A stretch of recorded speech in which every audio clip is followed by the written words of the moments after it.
At this point, we can say he's a responsible child, a role model, and a family member.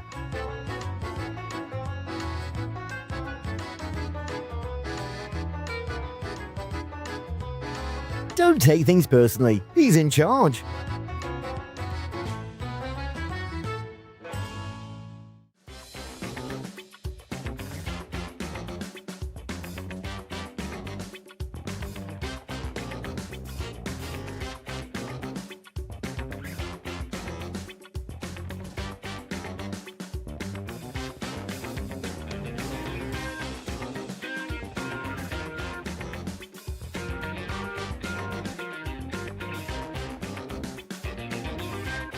What happened that day will remain a mystery.